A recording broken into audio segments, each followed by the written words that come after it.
Vendredi, donc le 6 janvier, et vous êtes en direct sur les ondes de Radio Centre-Ville 102.3 FM avec votre émission du Mouvement Action Justice, une émission consacrée exclusivement à dénoncer les abus de pouvoir et les injustices dans notre société contemporaine de Québec. Alors, nous allons parler ce matin d'un autre sujet tabou au Québec. Alors, le suicide, c'est un enjeu de taille. Pour ceux qui ne le savent pas, justement, nous sommes en pleine semaine nationale de prévention contre le suicide. Cette semaine nationale de prévention du suicide a débuté le 1er février et elle se terminera demain le 7. Alors pourquoi elle est nationale? Parce qu'elle est à l'échelle nationale et surtout parce qu'elle révèle un chiffre de suicide alarmant. Il s'agit réellement d'un problème extrêmement, je dis bien et je le souligne, extrêmement grave. On parle de 3 à 4 personnes au Québec qui s'enlèvent la vie chaque jour. Alors je le répète aussi, c'est un sujet tabou puisque personne ne veut réellement parler des causes des suicides au Québec.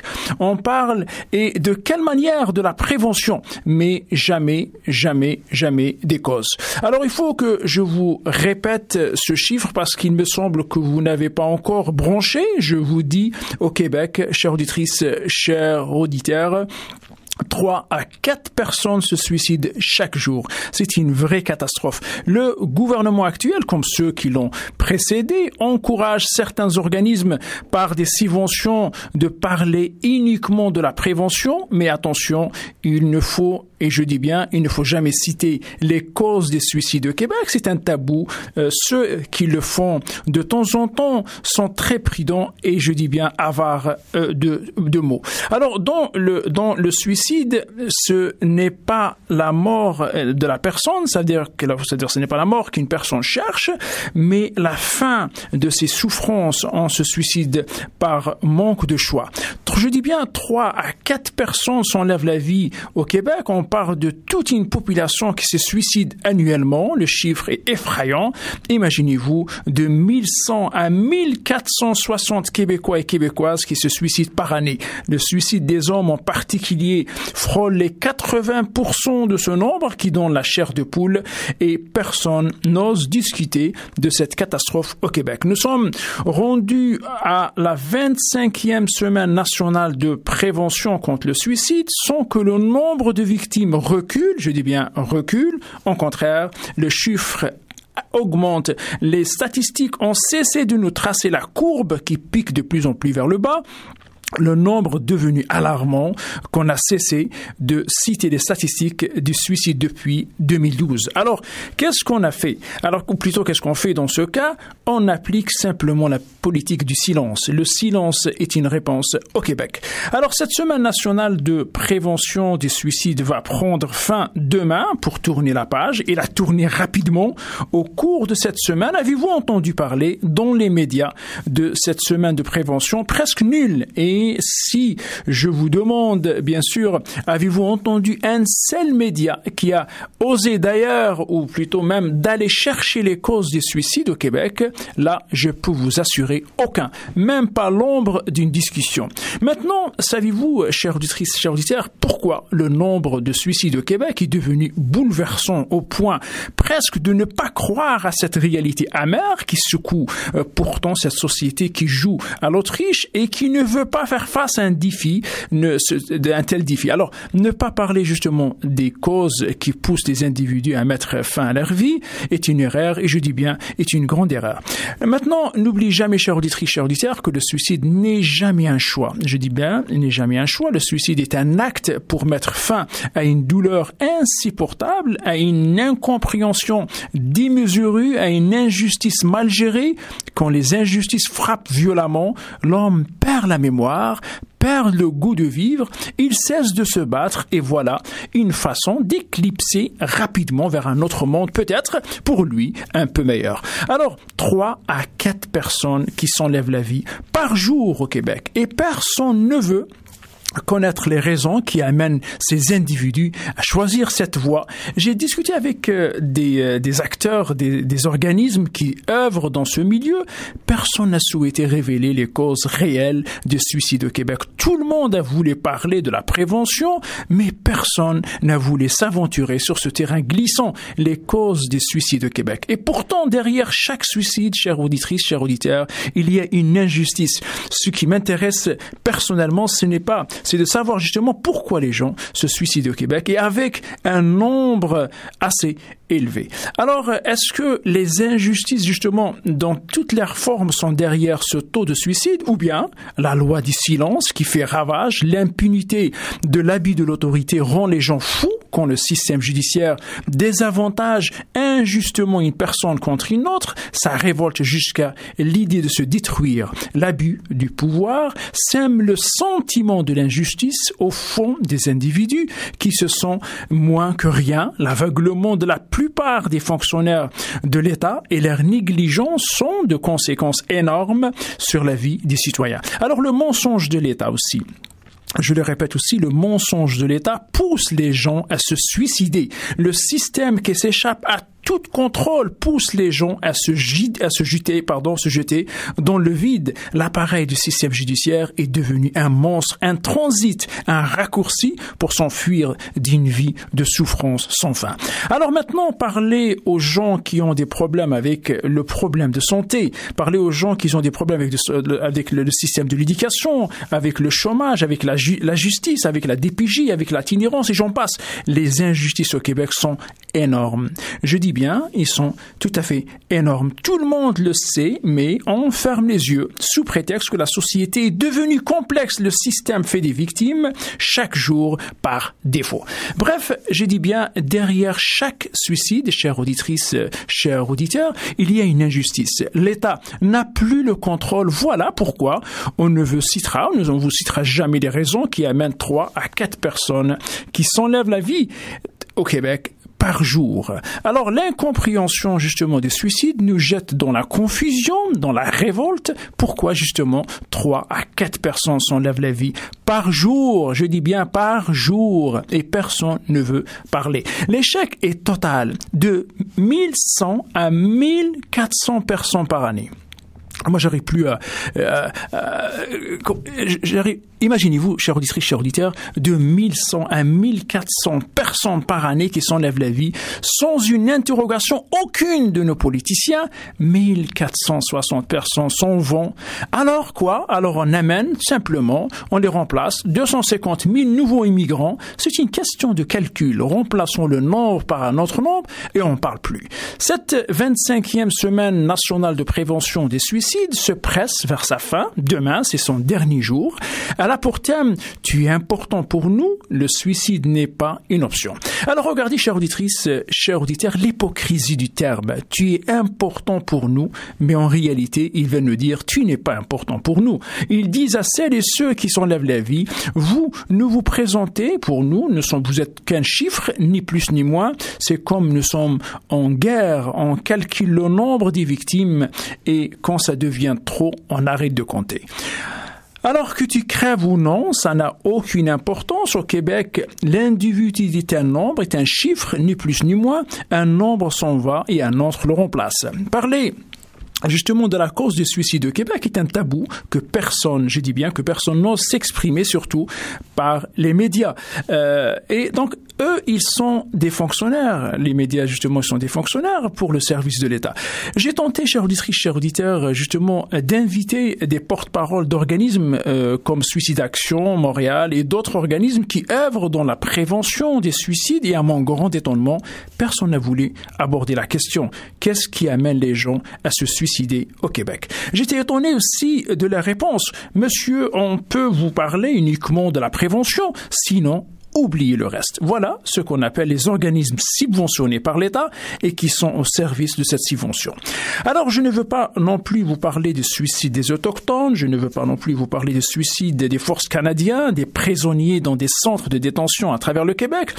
Le sujet du suicide mérite un débat public, il mérite une attention particulière et vous devrez mettre le politique face à cette réalité qui n'est pas pour se résoudre le lendemain. Alors voilà, chers auditrices, chers auditeurs, c'est le sujet de ce matin. J'ai souhaité le partager avec vous. J'ai souhaité soulever cette question de comprendre pourquoi de 3 à 4 personnes s'enlèvent la vie chaque jour au Québec. Pourquoi un tel nombre dans une société qui s'affiche une des meilleures au monde? Il est où justement le meilleur dans une société qui court derrière le suicide pour abréger sa vie, pour cesser de vivre? La souffrance est à tel point justement qu'on peut l'imaginer et de ce fait, on se désintéresse inconsciemment d'un problème qui peut être le nôtre. Bref, qu'est-ce qui amène, chères auditrices, chers auditeurs, ce nombre considérable de personnes à se suicider au Québec? Une question que chacun de nous devra tenter pour le moins de trouver une réponse. Après notre thème musical, chères auditrices, chers auditeurs, nous allons tenter de rejoindre Monsieur Robert Dubuc. Il est directeur du centre de crise de l'Ouest de l'île. C'est un centre qui offre des services aux personnes en état de détresse. Il va nous parler justement un peu de ce centre de crise et répondre à nos questions de ce matin. J'attends justement aussi également ce studio ce matin Madame Alex Anne. Elle est intervenante sociale pour des jeunes femmes en difficulté. Madame Alex nous parlera, si elle est là, elle n'est pas encore rendue au studio, si elle est là, alors nous parlera de son aventure avec le suicide, puisqu'un membre très cher de sa famille s'est suicidé et elle n'a rien pu faire pour l'empêcher. Et justement vers la fin de l'émission, nous allons aussi tenter de céder la parole aussi à Monsieur Pierre Castanguay qui est de l'endroit. Lui aussi va nous parler un petit peu de cette question-là, de ce tabou qui est le suicide au Québec. Et peut-être aussi, on aura l'occasion de parler aussi avec une autre victime de notre système judiciaire, Monsieur Sylvain Paquette, qui a tout fait plutôt pour faire valoir ses droits devant la justice, mais un juge l'a ordonné finalement de ne plus se prononcer en le déclarant plaidant, querulant. Il a pensé sérieusement au suicide. On va lui demander pourquoi s'est-il rendu à cette décision et qu'est-ce qui lui a fait reculer. Alors, chères auditrices, chers auditeurs, au micro avec vous ce matin, Hadj Zitouni, président du mouvement Action Justice, un organisme qui fait, soi-disant, la surveillance civile de nos institutions judiciaires afin de prévenir et dénoncer la rabie de pouvoir. Je vous invite à demeurer à l'écoute et de réfléchir à cette question. Qu'est-ce qui pousse 3 à 4 personnes de Québécois et de Québécoises de s'enlever la vie par jour au Québec? Restez à l'écoute. On va revenir après notre thème musical. Voilà, rebonjour chères auditrices, chers auditeurs, vous êtes toujours en direct sur les ondes de Radio Centre-Ville, 102.3 FM avec votre émission du mouvement Action Justice, une émission consacrée exclusivement à dénoncer les abus de pouvoir et les injustices de notre société contemporaine de Québec. Et notre sujet d'aujourd'hui, cette semaine-là de la prévention contre le suicide. Et j'ai directement avec moi Monsieur Robert Dubuc. Bonjour monsieur. Bonjour. Alors Monsieur Robert Dubuc, vous êtes directeur du centre de crise de l'Ouest de l'île, est-ce exact? Oui, exact. Alors voilà, donc vous savez mieux que moi ce chiffre-là qui, d'abord je commencerai par cette question-là qui m'étonne énormément, ce chiffre-là de 3 à 4 personnes qui s'enlèvent la vie au Québec. Avant d'arriver à cette question-là qui me dérange énormément, voulez-vous nous présenter votre centre? Qu'est-ce que vous faites dans ce centre-là? Depuis quand il existe pour les gens qui nous écoutent ce matin? Bon. C'est que, dans le fond, moi, je suis directeur du centre de crise de l'Ouest de l'île et on couvre, dans le fond, tout l'Ouest à partir d'environ d'Orval jusqu'à la fin de l'île. Et nous, on a été créé il y a 27 ans comme plus 8 autres centres au Québec. Je suis aussi président du regroupement des services d'intervention de crise au Québec. Donc, je suis au courant un peu de ce qui se passe un peu partout au Québec. Et depuis 1987, il y a 8 centres qui ont été formés pour désengorger les urgences psychiatriques. Ça a été mis en place par la ministre Thérèse Lavoie-Roux à l'époque, Madame Lavoie-Roux. Et on offre des services de téléphonie 24 heures, 7 jours par semaine. Il y a toujours quelqu'un pour répondre. On n'a aucun répondeur. Donc, on répond peut-être à 8500 dans mon secteur à moi. Donc, si on calcule les 21 centres, c'est beaucoup d'appels que les gens peuvent nous faire. Donc, on a l'appel téléphonique, on a aussi un service d'hébergement. On peut héberger les gens à court terme. Court terme, ça peut être une journée, ça peut être 10 jours. Tout dépend des besoins de la personne à ce moment-là. On fait d'évaluation aussi en personne. On se déplace, on va rencontrer les gens à l'extérieur pour faire une évaluation avec eux des besoins qu'ils se trouvent à avoir. Donc, on peut référer par après à plusieurs organismes qu'il y a dans l'environnement immédiat, parce qu'on essaie de garder le plus possible les gens près de chez eux. Et on a aussi... dans le fond, un suivi. On assure aussi un suivi court terme qui peut aller jusqu'à environ 3 mois environ. Et à ce moment-là, nos intervenants se déplacent et vont rencontrer les gens à l'extérieur du centre, ou bien ils peuvent aussi les rencontrer au centre. C'est des choses qui peuvent se produire. Et on travaille énormément aussi avec nos partenaires, que ce soit dans le fond la SPVM, les policiers de Montréal. On a quelques postes de quartier dans le secteur. On travaille beaucoup aussi avec le Centre des services santé et services sociaux, là, les CLSC, les équipes des CLSC et tout. L'urgence, bien entendu, on a beaucoup de références de leur part et tout ça. Donc, en gros, c'est un peu ça qu'on fait chez nous et c'est ce qui se fait un peu partout ici en province. Excellent. Et vous avez, M. Leduc, j'imagine que vous avez même des services d'hébergement, hein, si je ne me trompe pas. Oui. Oui. Alors, c'est ça, on a un service d'hébergement. C'est variable d'un endroit à l'autre. Il y a des endroits qui peuvent avoir 2 lits. Moi, j'ai 8 chambres pour recevoir les gens. Donc, puis même présentement, on est en train de faire un agrandissement pour essayer de répondre davantage à la clientèle. C'est qu'il manque de place au niveau de l'hébergement pour les personnes qui ont des mobilités réduites. Donc, on est en train de faire un agrandissement avec 2 chambres pour pouvoir recevoir cette clientèle-là. Présentement, à Montréal, il y a seulement 2 chambres qui sont disponibles. Une au centre de crise Tracom et une au centre de crise qui se situe à Verdun, l'autre maison. Fait qu'on essaie autant que possible de recevoir les gens. Tout est gratuit, ça ne coûte rien, la nourriture est fournie toute, puis on fait des démarches avec eux aussi pour qu'ils puissent, dans le fond, dans le processus de rétablissement de leur situation. Mais vous êtes, M. Dubec, vous êtes aussi, ça veut dire que vous êtes à l'écoute vraiment 7 jours sur 7, 24 sur 24. Oui, effectivement. Oui. Il y a toujours quelqu'un qui va répondre au téléphone et comme je vous disais, on n'a aucun répondeur. Et ce qui est intéressant dans notre organisation de service, et ça je me dis là, puis c'est une chose qu'on se dit souvent, le Québec ne peut pas se permettre de perdre un centre de crise au Québec. Très bien. Oui. Parce qu'on a vraiment, ce qui est demandé, c'est l'offre de service complet. On reçoit un appel téléphonique, on fait l'évaluation téléphonique, on peut à ce moment-là référer à notre équipe mobile qui va se déplacer. Il y a une évaluation dans le milieu. On peut amener la personne en hébergement si elle a besoin. Quand elle a terminé, on peut lui offrir le suivi à l'extérieur pendant une période d'environ 3 mois. Donc, on a vraiment un continuum complet au niveau des services. Mais heureusement, M. Dubec, vous êtes là, hein, parce que ce que vous me disiez justement tantôt que comme quoi vous avez besoin d'un grandissement, il manque de place. Est-ce que ça veut dire que les chiffres, il est en train d'augmenter de ces gens-là qui souffrent, qui sont qui peuvent à tout moment se suicider? Si je regarde, la clientèle qu'on reçoit, nous, c'est la clientèle c'est une clientèle adulte de 18 ans à 99 ans. On va pouvoir, dans le fond, accueillir là, bientôt.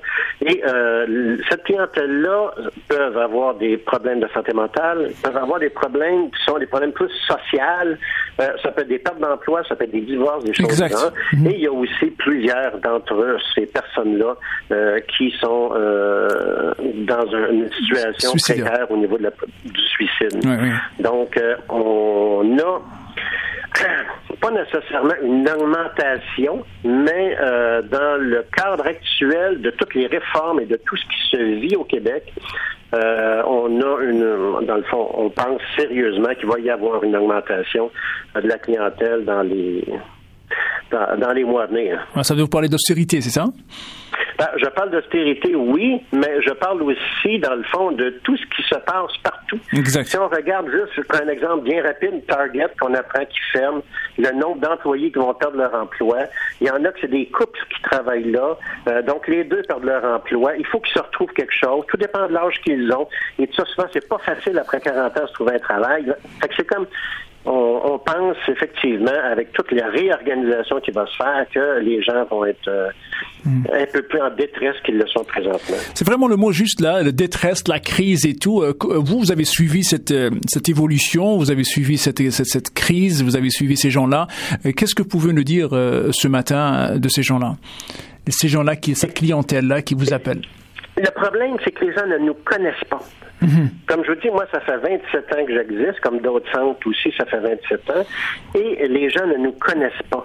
Donc, on est présentement en train de... on met en place une campagne publicitaire. On a une conférence de presse vendredi prochain, le 13. On est allé chercher des porte-paroles. On a essayé de s'organiser le plus possible pour avoir une tribune pour que les gens nous connaissent, pour pouvoir justement aider le plus de gens possible. Ouais, parce que souvent, les gens qui sont en détresse ne savent pas où aller. Ils peuvent appeler dans des endroits, puis on va leur dire, écoutez, on ne sait pas trop. Tandis que s'ils nous appellent à ce moment-là, puis s'ils nous connaissent davantage, et si les gens sont sensibles aussi au changement dans leur environnement. Je m'explique. Oui. C'est que si je m'aperçois que j'ai une personne dans mon environnement qui a des comportements qui sont changeants, il y a un peu plus d'isolement, des choses du genre, il faudrait que je me préoccupe, moi, comme humain, de l'autre personne en lui demandant s'il y a quelque chose qui ne va pas. Et à ce moment-là, on espère qu'ils vont être capables de se rappeler qu'on existe, s'ils ont entendu parler de nous, pour pouvoir nous référer les gens dans nos différents centres. Oui, mais M. Dubuc, je vous corrigez si je me trompe, la semaine cette semaine-là qui est la prévention contre le suicide et tout, elle débute du 1er février jusqu'au 7, hein, c'est ça, si je me trompe. Demain, c'est 7 jours, hein, cette semaine nationale. Ce que je veux savoir maintenant, comment pouvez-vous expliquer les médias, le désintéressement des médias? Les médias, par exemple, vous n'êtes pas connu alors que c'est le rôle des médias de vous faire connaître à travers la population et sensibiliser la population de votre existence. Je dois vous dire, j'ai des fois un peu de difficulté à comprendre qu'on n'est pas connu, effectivement. Exact. Ça fait 27 ans qu'on est utilisé, comme je vous dis, à plein. Là. C'est très rare que dans nos centres, nos gens sont là à attendre qu'un client nous appelle ou qu'il se passe quelque chose. Et peut-être que c'est nous aussi qui n'avons pas pris les devants pour se faire connaître. Par contre, comme je vous dis, si je prends mon centre à moi, il y a eu une parution dans la Gazette il y a environ 1 année et demie. Il y a quelqu'un qui est venu au centre, qui a fait des interviews, ça a passé sur leur site. Il y a eu, je pense qu'on avait 3 pages dans la Gazette qui parlaient du centre et de ce qu'on fait et tout ça. Il y a aussi le Journal de Montréal, la même chose. Mais est-ce que les gens ont peur de nous appeler? Je ne sais pas. C'est très confidentiel chez nous. N'importe qui pourrait venir. Un ministre pourrait venir chez nous, puis il n'y a pas personne qui le saurait, parce qu'on est tenu par la confidentialité. Donc, à quelque part, c'est un peu pour ça cette année, ça va faire 11 ans environ qu'on est au niveau du regroupement là, qu'on est fondé. Donc, on veut se faire connaître davantage. Et on prend, dans le fond, les médias, mais c'est sûr qu'on n'a pas les moyens d'aller vers une publicité à la télé, mais on va aller sur le web au moins, là, qui est quand même un nouveau médium très utilisé. Monsieur Robert Dubuc, pour les gens qui vous écoutent ce matin, voulez-vous leur dire comment ils peuvent vous rejoindre, comment ils peuvent, les moyens? Dans le fond, on a un site Internet. Présentement, beaucoup de gens ont un site Internet, donc ils peuvent aller sur le site centredecrise.ca.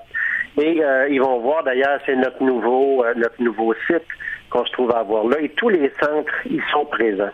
Et on peut voir un nouveau slogan qu'on met en place, c'est « J'ai ras-le-bol ». Voilà. J'ai ras-le-bol, appelle au centre de crise le plus près. Et au niveau de notre site, c'est facile d'avoir les numéros de téléphone de chacun de nos centres. Oui, pouvez-vous communiquer ce numéro-là, un numéro général? Est-il un numéro général? On n'a pas comme tel un numéro général comme celui de la prévention du suicide. Au niveau de la prévention du suicide, on a un 866 appel qui est à la grandeur de la province. Oui. Présentement, un 866 appel est répondu par des centres en prévention du suicide. On a certains de nos centres au Québec qui ont les 2 mandats, et centre de crise et centre de prévention suicide. Mais éventuellement, le 866 appel va transférer au 811, qui va être l'info sociale, qui devrait être implantée à partir du 1er avril là, dans toutes les régions du Québec. Donc, ça, au moins, c'est une ligne qui va pouvoir recevoir les appels et après pouvoir nous les transférer si quelqu'un ne sait pas où s'adresser ou qui n'a pas accès à l'Internet aussi. Mais on n'a pas comme tel, nous, un numéro de téléphone central qui nous diffuse dans chacun de nos centres, tout dépend des régions où on est. C'est un des malheurs qu'on se trouve à avoir, si on peut dire. Mais en appelant même au 1-866 appels, ils peuvent, eux, nous transférer, parce que ça arrive qu'ils nous transfèrent des appels dans nos centres. Monsieur Dubic, avez-vous un chiffre, combien de personnes vous appellent votre clientèle par jour, par mois? Avez-vous des chiffres? Si je regarde, présentement, au centre de crise de l'Ouest de l'île, on devrait avoir d'ici le mois de mars environ 8500 appels. My God, oui. On va avoir répondu peut-être en hébergement environ 300 clients dans l'année. Ça peut avoir l'air peu, 300 clients, mais c'est quand même beaucoup. C'est quand même un taux d'occupation au-dessus de 70% qu'on se trouve à avoir chez nous. Fait que c'est quand même beaucoup d'appels qui sont faits. Puis, faut pas oublier qu'un appel peut aussi générer plusieurs appels de notre part pour trouver des services aussi pour ces personnes-là. Fait que c'est pas juste une personne appelle puis ça vient de s'arrêter là. Fait que les gens sont très sollicités là chez nous pour concernant les appels de la clientèle. Mais vous pouvez maintenant les crises, ces crises-là, les gens qui sont en crise maintenant. Je sais que le nombre des hommes, ils sont peut-être les statistiques que j'ai devant moi, ils sont plus élevés que les femmes, ou les femmes, selon vous, c'est quoi votre réaction? Effectivement. Si on regarde au niveau de la prévention du suicide, les hommes ont toujours eu un taux plus élevé 80% de situations suicidaires.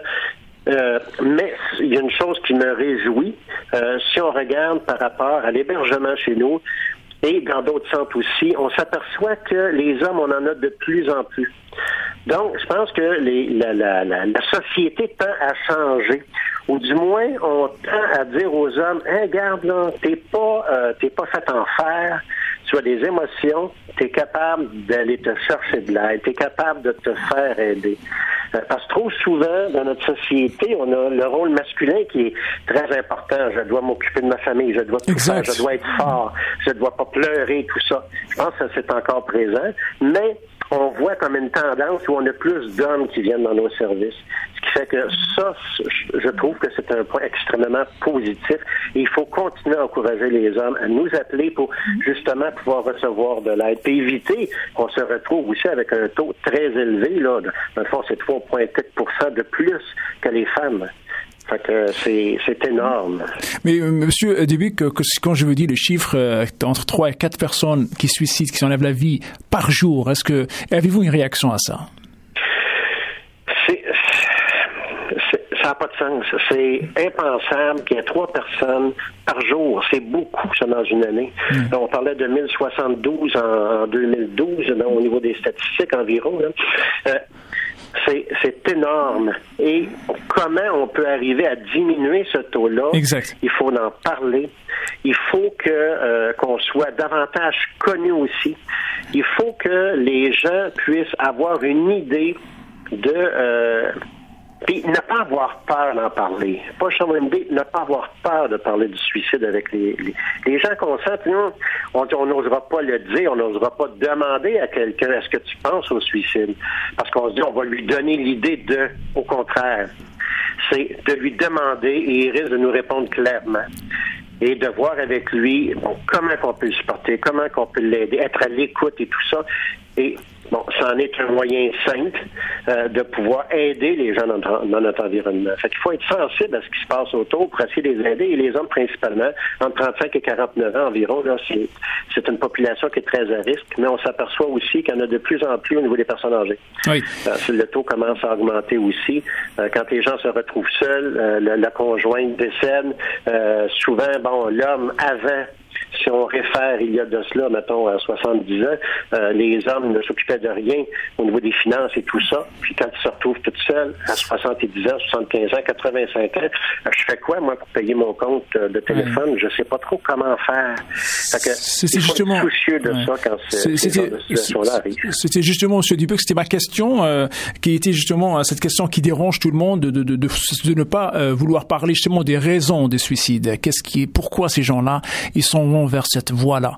Et vous venez de citer un petit peu déjà l'isolement, un petit peu la vieillesse, mais il n'y a pas vraiment d'autres raisons pour la clientèle qui est entre 20, 35 ans, 40 ans. C'est que on se retrouve quand même dans une... Bon, on parlait de... Bon, les gens, on en a beaucoup d'hommes qui, quand on regarde le rôle masculin qu'on se trouve à avoir au niveau de notre société, c'est... bon, il doit être fort, il doit travailler, il doit faire vivre sa famille et tout ça, et il ne peut pas pleurer et toute la patente. Donc, il y a beaucoup de difficultés à parler de ses émotions. S'il perd son emploi, il faut qu'il se trouve quelque chose d'autre. S'il a, mettons, 45 ans, puis qu'il a toujours travaillé à la même place, ça peut être difficile de se trouver un autre emploi. Donc, il n'arrive pas à donner dans le fond, de répondre à la commande sociale vis-à-vis de sa famille. Donc, à partir de là, il risque de s'isoler, il va se couper du reste du monde, parce qu'à quelque part, il est perdant, il est mauvais parce qu'il n'est pas capable de répondre à ce qu'il devrait y avoir comme possibilité. Là. Lui, normalement, il devrait donner les services à sa famille puis répondre aux besoins de sa famille, et il n'y a pas ça. Il y a toute la question de aussi les changements. On peut voir à un moment donné, quand on a des difficultés et tout ça, on a des gens qui vont aller plus vers la drogue, vers l'alcool. Donc ça aussi, ça peut être un facteur, oui. Ça peut amener la personne à être un petit peu plus down, un petit peu plus dépressive. Donc à penser plus aussi au suicide. Donc, il faut se préoccuper de ça aussi, là. Oui, exactement, M. Dubuc, parce que pour nous, et pour moi personnellement, je l'ai déjà dit au début de cette émission, que toujours derrière un suicide, derrière une crise, il y a toujours une injustice. Est-ce que j'ai raison de le dire? Une injustice, pas toujours une injustice, parce que dans le fond, ça peut arriver, oui, mais c'est pas toujours le cas. C'est qu'on peut avoir à un moment donné une période qui est plus difficile et qu'au niveau de la résilience, on a de la difficulté à la surmonter. Et c'est pas parce qu'il y a eu quelque chose nécessairement de négatif, c'est que l'emploi qu'on peut avoir, ça peut être excusez-moi. Pardon. Ça peut être un emploi qu'on n'a pas nécessairement choisi, mais qu'on n'a pas le choix, il faut gagner notre vie, et que ça nous amène à déprimer, si je peux m'exprimer ainsi. Et à partir de là, je peux avoir des idées noires, donc c'est pas nécessairement négatif comme tel à la base, c'est quel moyen qu'on prend pour pouvoir s'en sortir. Est-ce qu'on en parle aussi de cette situation-là? Parce que le fait d'en parler, ça peut nous aider à passer au travers. Puis de voir aussi, il y a peut-être d'autres moyens. Il y a peut-être moyen de chercher un autre travail. Parce qu'il y en a des fois qui vont dire, moi, ce travail-là, je l'aime pas, je le laisse tomber, je vais m'en trouver un autre. Non, peux-tu le garder le temps qu'on trouve quelque chose d'autre? Pour éviter qu'on végète, puis qu'à un moment donné, qu'on soit plus capable de rien faire, puis qu'on s'isole de tout, même au niveau de l'emploi. On reste à la maison, on ne sort plus à rien de ça. C'est un peu... Oui, mais parce que M. Dubuc, excuse-moi, tout simplement parce que nous on a des rencontres, on reçoit des gens ici sur le studio et tout qui nous parlent, par exemple, quelqu'un qui perd ses enfants avec le problème des DPJ, des gens qui sont devant le système judiciaire et puis ils n'ont pas eu justice. Il y a des gens, écoute, il y a plein d'injustices qui font pousser aussi, qui poussent les gens à aller malheureusement poser ce geste-là réparable. Oui, mais injustice, les choses peuvent être perçues des fois comme de l'injustice. Il y a eu des situations au niveau, vous parlez de la DPJ, vous parlez des centres jeunesse, il y a eu des situations à un moment donné où une grand-mère voulait avoir les enfants et tout, on lui a refusé d'avoir les enfants. Ça a été très médiatisé, mais on connaît pas tous les tenants et tous les dessous de ces genres de situations-là. J'ai travaillé longtemps au centre jeunesse de Montréal. Oui. Je connais bien ce domaine-là. Et souvent, on va voir seulement ce qu'on veut bien nous présenter. Et ce qu'on nous présente, c'est souvent médiatique. Oui. C'est très médiatisé, ce genre de situation-là, parce que ça a du punch, comme on pourrait dire. Puis je reviens peut-être un peu à ce que vous disiez tantôt. Pourquoi on n'est pas connu? Ben, on n'a pas de punch, nous. On répond à la crise, puis après ça, on passe à autre chose. Donc, c'est pas un sujet qui peut être très volubile et que les gens vont s'intéresser à ça, parce que c'est pas long en ce qui nous concerne. Oui. Fait que des situations comme ça, oui, il peut y avoir des parents qui ont des difficultés à s'occuper de leur enfant et on leur retire les enfants. Le problème, souvent, c'est qu'on retire l'enfant aux parents et on ne laisse pas aux parents le soin de continuer dans ce qu'ils sont capables de faire. Exact. Un parent qui est capable de s'occuper de la santé de son enfant, exemple, le médecin, le dentiste et tout ça, oui. Souvent, on va lui retirer tout ça même. Fait que le parent, effectivement, dans un cas comme ça, il y a une certaine forme d'injustice qui se trouve être là, parce que le parent est capable de faire un bout de chemin avec son enfant. Oui. Est-ce qu'on peut pas juste l'aider dans le créneau où il y a plus de difficultés? Oui. Monsieur Dubuc, de toute façon, nous, vous avez juste cité un exemple parmi, de toute façon, moi, j'ai des centaines, mais tout ce que je veux vous dire aujourd'hui, pour les gens qui vous écoutent et puis qui devront normalement avoir recours à votre service et tout, alors vous les conseillez quoi ce matin-là?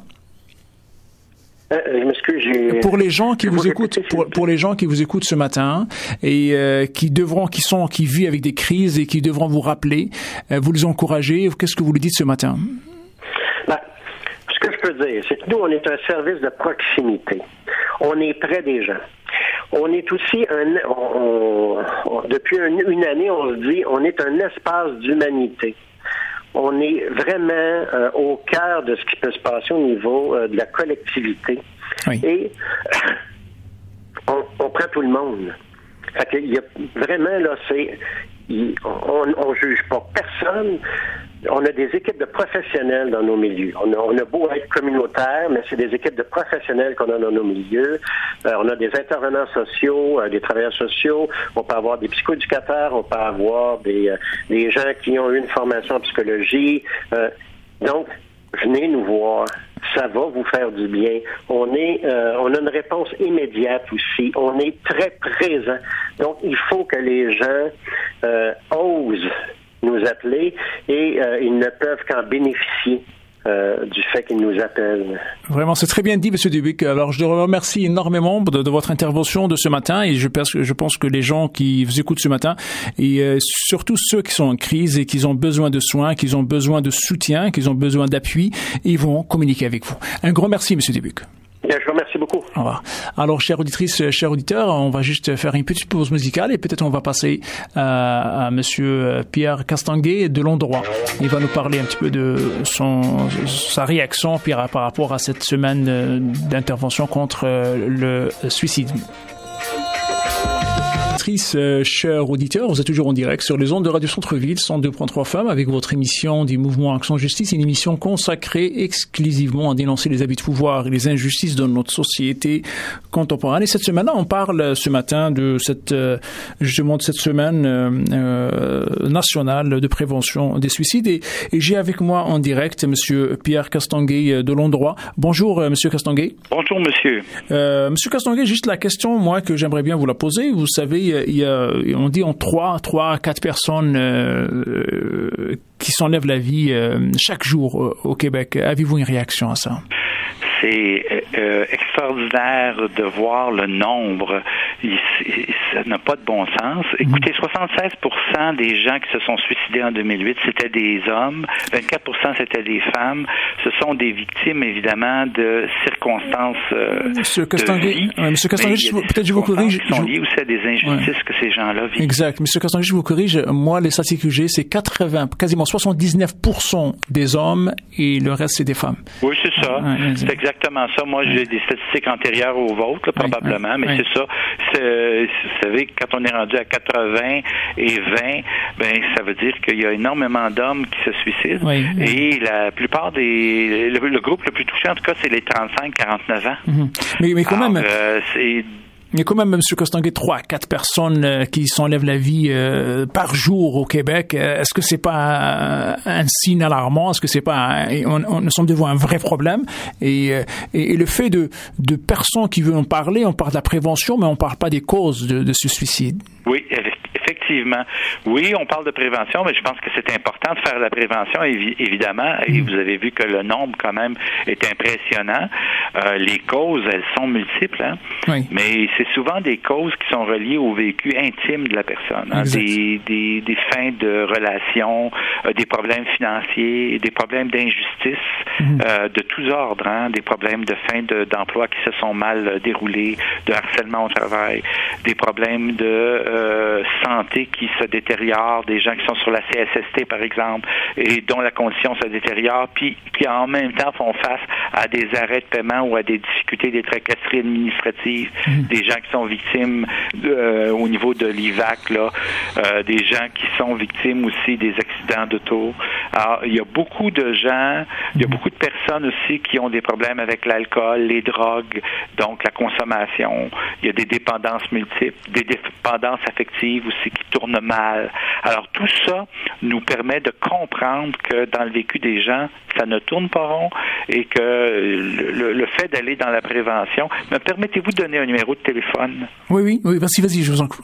Oui, je rappelle aux gens là, que si ça ne va pas, on peut toujours appeler à 1-866-APPEL, A-P-P-E-L-L-E, et ça, c'est le numéro de prévention suicide 24 heures sur 24. 1-866-APPEL ou 1-866-277-3553.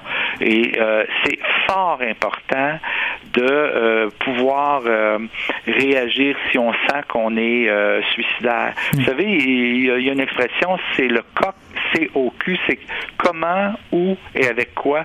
Quand on sait qu'une personne sait comment elle va le faire, où et avec quoi, si la distance en temps est moins de 24 heures, c'est-à-dire que la personne est prête à passer à l'action, c'est une urgence. Oui. Et si vous êtes en contact avec quelqu'un qui sait comment, où, avec quoi il va le faire à l'intérieur de 24 heures, on est même justifié d'appeler le 911 à ce moment-là parce que c'est une urgence immédiate pour la santé et la vie de la personne. Monsieur Castonguay, quand on dit, le mouvement Action Suicide dit et le répète que derrière chaque suicide, il y a une injustice, est-ce qu'on a raison?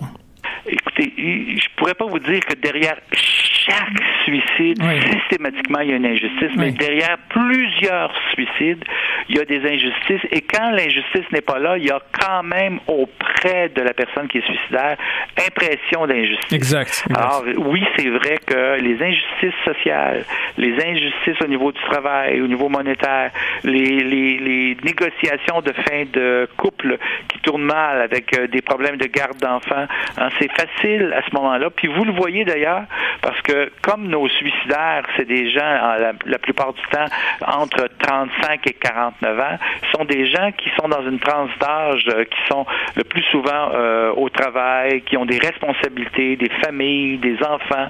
Et ces tranches d'âge-là sont cruciaux. C'est crucial, excusez-moi, parce que à ce moment-là, tous ces problèmes d'injustice-là arrivent à ces moments de la vie où on est à négocier des choses avec des employeurs, avec des prêteurs, avec des banques. Et c'est à ce moment-là de la vie active que c'est très dangereux pour des personnes qui se sentent coincées de passer au suicide. Vous savez, c'est l'idée d'un cône, d'un tunnel. Vous devez voir ça comme un tunnel.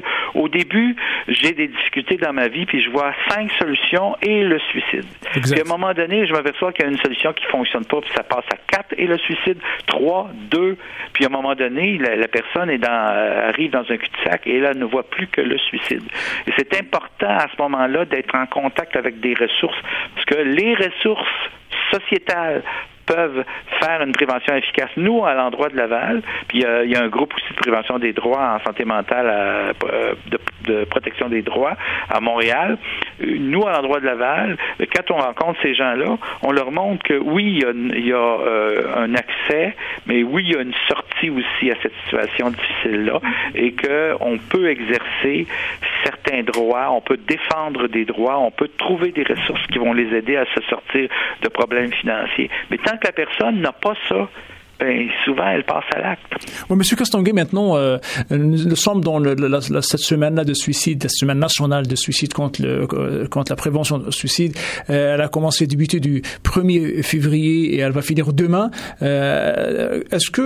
Pouvez-vous nous expliquer à votre avis, pourquoi les médias n'en parlent pas? Et surtout, même si on parle très peu de la prévention, personne n'ose de parler des raisons des suicides. Parce que les raisons du suicide attaquent directement la façon dont on vit, notre façon de faire en société, notre façon de gérer en tant que gouvernement, en tant que ministère, en tant qu'institution bancaire. Et ça nous remet en cause. En fait, la prévention du suicide, ça devrait être à l'année et ça passe par la remise en cause des formes de pouvoir, des formes qui s'exercent. Je vous donne un exemple là, qui est tout à fait actuel. On a un gouvernement qui pense à reporter encore la possibilité pour les jeunes d'avoir accès à des emplois pour une année supplémentaire. Il y a des contrats qui finissent en mars. Il y a des jeunes là-dedans qui travaillent à temps partiel et qui ont besoin de travailler à temps partiel et qui sont déjà loadés, qui sont déjà surchargés au niveau des études, qui ont des responsabilités à rencontrer. Oui. Il ne faudrait pas ajouter chez certains de ces jeunes-là un problème de déception amoureuse en même temps que le gouvernement annonce qu'il renouvellerait sa décision de ne pas embaucher dans les ministères. Parce qu'à ce moment-là, ça fait des gens qui ont des tendances suicidaires pour certains d'entre eux. Vous savez, on peut coincer les citoyens facilement en prenant des décisions politiques, sociales, culturelles. Et ces gens-là, une fois qu'ils sont coincés, ils ne voient pas le bout du tunnel. Alors, chaque décision concernant le ministère de la Santé, le travail, le transport, les finances, les impôts, ont des impacts et peuvent se calculer en fin de compte comme étant des facteurs qui ont contribué à augmenter ou à rabaisser le taux de suicide. Exact. Monsieur Castonguay, juste parce que là, je veux remercier parce que j'ai un autre cas qui va nous en parler justement. C'est quelqu'un qui a voulu passer au suicide, mais il a reculé de le faire et j'aimerais bien le céder le micro. Alors, je vous dis un grand merci, Monsieur Castonguay, de nous avoir accepté de répondre à notre question de ce matin. Merci bien. Merci. Alors, chères auditrices, chers auditeurs, on va juste essayer de communiquer avec Sylvain, Monsieur Sylvain Paquette. C'est une victime qui est, lui, un cas un petit peu particulier parce que il a à tout prix voulu avoir justice, mais malheureusement, il n'a pas pu avoir comme des centaines et des centaines de personnes dans son cas, lui. Alors, on va essayer de tenter de le rejoindre pour savoir sa réaction par rapport à tout ça. Alors, peut-être on l'a. Bon, allô, oui? Allô? Oui. Bonjour, Monsieur Sylvain Paquette. Oui. Alors, écoutez, Monsieur Sylvain Paquette, je sais que vous êtes quelqu'un qui a lutté beaucoup devant les tribunaux pour avoir justice parce que vous avez vécu avec ce sentiment d'injustice. Et à un moment donné, tout ce qu'on sait, c'est que moi, je sais personnellement, vous voulez vraiment passer à l'acte, vous voulez s'enlever la vie, et heureusement, vous ne l'avez pas fait parce que pouvez-vous nous dire votre réaction? Pourquoi? Qu'est-ce qui vous a poussé à penser à avoir cette pensée noire?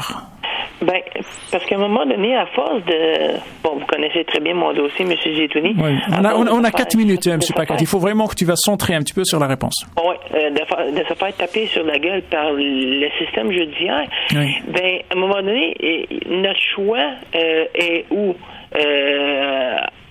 Quand vous dites votre choix, vous êtes quelqu'un qui a eu un accident, 27 fractures, c'était dans le coma, et vous allez aller devant la cour pour demander justice. Vous n'avez pas eu cette justice-là. Pas eu cette justice-là parce qu'il y a eu un règlement hors cours qui a fini avec les deux avocates qui ont réglé ce règlement hors cours-là. Il y avait une poursuite de plus de 280 000 qui a fini par un règlement hors cours sans aucune signature de ma part, d'un montant de 5 000. Ça s'est passé en 2009. Oui. Et depuis ce temps-là que je me bats pour dire, j'ai jamais accepté ça. Oui. C'est une entente préméditée des deux avocates. Puis à un moment donné, oui, j'ai pensé... M. Paquette, juste pour vous dire, de 2009, vous avez commencé votre combat jusqu'en 2014, un juge qui vous a déclaré querulon...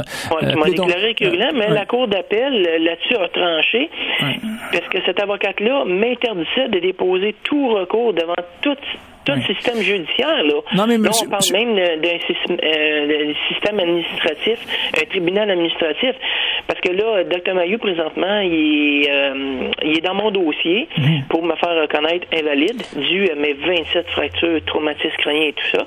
Fait que là, Dr. Mailloux est dans mon dossier. Monsieur Paquette, il nous reste 2 minutes. J'aimerais bien savoir, vous avez sorti du tribunal Saint-Jérôme, vous êtes allé directement, vous voulez passer à l'acte et puis vous avez refusé. À ce moment-là, vous dit non, je le fais pas. Pourquoi? Non, parce que là, Dr. Mailloux s'est impliqué dans mon dossier. Puis à un moment donné, dans ce dossier-là, bon, le but est de me faire reconnaître invalide. Puis si ce point-là il est gagné, bien, ça vient me soulager énormément côté. Oui, mais M. Paquette, vous avez dit non, je ne passerai pas à l'acte parce que je veux continuer à me battre et je veux à un moment donné. À me battre, M. Jusini, parce qu'à un moment donné, si je passe à l'acte, je donne raison à ces bourreaux-là malveillants. Très bien dit. Que mon combat ne vaut pas la peine. Et la vie, elle vaut la peine si on... oui. Mais parce que moi, j'en viens juste à dire que si jamais je passerais à l'acte, je viens tout simplement de donner raison à ces bourreaux-là malveillants de notre système judiciaire, mais quand même, M. Paquette, M. Paquette, quand même... Que mon combat, quelque part, ne vaut pas la peine, puis que ma vie ne vaut pas la peine. Non. Ma vie vaut la peine de me battre pour démontrer que j'ai totalement raison. Mais pourquoi la justice s'obstine? Monsieur Paquette, il faut dire à tout le monde qui vous écoute qu'il faut lutter, il faut pas baisser les bras. Non, il faut lutter. À un moment donné, comme on dit, la vérité finit toujours par sortir. Très bien dit. Je te remercie beaucoup, M. Paquette, pour votre intervention. Malheureusement, il ne reste plus de temps pour cette émission-là. Merci, au revoir. Chers auditrices, chers auditeurs, sur ça, je vous dis merci d'avoir été à l'écoute. Et puis, je vous dis, passez une excellente fin de semaine. Et pensez vraiment à cette question-là. Pourquoi il y a 3 à 4 personnes au Québec chaque jour qui s'enlèvent la vie? Vraiment une question qui mérite notre attention. Voilà. Alors, sur ça, je vous dis merci, au revoir et à la prochaine.